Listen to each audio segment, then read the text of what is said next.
Bonjour Cyril. Bonjour Roland. Bon, tu sais que j'habite à Auroville maintenant et on se retrouve ici en Inde pour un projet que tu portes. C'est un film qui s'appelle Demain, que je co-réalise avec une actrice et réalisatrice qui s'appelle Mélanie Laurent. Et l'objectif du film, c'est de montrer à quoi le monde de demain pourrait ressembler si on mettait ensemble toutes les solutions qu'on connaît dans l'agriculture, l'énergie, l'habitat, l'économie, la démocratie, l'éducation. Avec l'idée qu'on a passé des années à dire que c'était un peu la catastrophe. Moi, j'ai créé une ONG avec Pierre Rabhi qui s'appelle Colibri, il y a presque 8 ans. C'est là où on s'est connus, hein. Exactement, oui, quand il travaillait avec nous.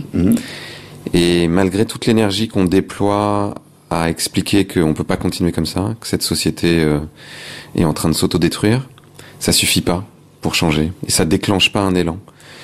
Et moi, mon analyse de ça, c'est que pour déclencher un élan, il faut créer quelque chose qui nous inspire, qui nous fasse rêver, qui nous donne envie, qu'on puisse se dire, oui, c'est dans ce monde-là que j'ai envie d'habiter demain.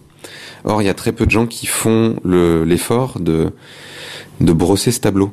C'est un peu comme si, je sais pas, comme si tu voulais déménager ou faire construire une maison, t'irais d'abord chez un architecte où tu dessinerais toi-même les plans et tu passerais ce temps à conceptualiser d'abord l'endroit dans lequel tu as envie de vivre. Et donc ce travail de conceptualisation, moi je pense qu'on peut le faire aujourd'hui parce que la plupart des solutions à tous nos problèmes, on les connaît déjà. Il y a plein de choses qui fonctionnent. On sait déjà qu'avec la permaculture, par exemple, on peut faire de l'agriculture très productive, qui peut être jusqu'à 10 fois plus productive qu'avec un tracteur et des engrais, sur des petites surfaces, sans pétrole, sans pétrochimie, et en résolvant les problèmes liés au changement climatique, en stockant le carbone dans le sol, en redéveloppant la biodiversité, en faisant des produits qui sont sains, en arrêtant de polluer les eaux, en arrêtant de polluer l'air, en arrêtant de détruire les espèces. Et c'est comme ça un peu pour tous les sujets. Donc moi je me suis dit, si on arrive à rassembler toutes les pièces de ce puzzle et à raconter une histoire avec ça, parce que c'est un film de cinéma, c'est pas simplement un reportage, c'est pas une suite d'initiatives, c'est vraiment une histoire qu'on essaie de tisser, de construire. Et peut-être que cette histoire peut nous inspirer un très grand nombre de personnes qui aujourd'hui cherchent, qui se disent, oui, on marche sur la tête, mais qu'est-ce qu'on peut bien faire? Et donc là, on essaie de montrer quoi.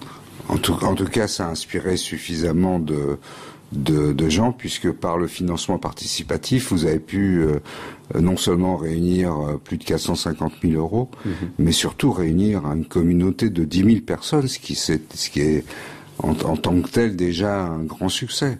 Oui, on a beaucoup parlé de la campagne de financement participatif, même dans les médias. On a eu des articles dans Le Monde, dans Le Figaro Madame, qui parlaient juste de la campagne, puisque je crois qu'on a le record du monde de levée de fonds pour un documentaire. Alors au départ, on voulait réunir 200 000 euros en 2 mois, on les a réunis en 3 jours. Puis après, on a été beaucoup plus loin. Parce que je pense qu'il y a énormément de personnes aujourd'hui qui sont en attente de ça.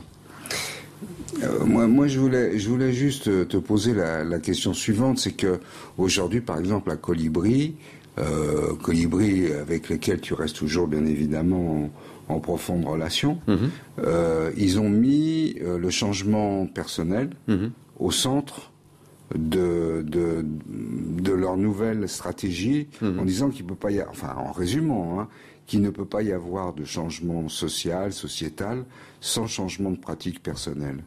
Est-ce que dans le film, vous abordez cet aspect-là? On va en parler puisqu'on finit par l'éducation. Et en fait, le fait de finir par l'éducation, c'est une façon de dire, dans le fond, le problème, il est à l'intérieur de l'être humain.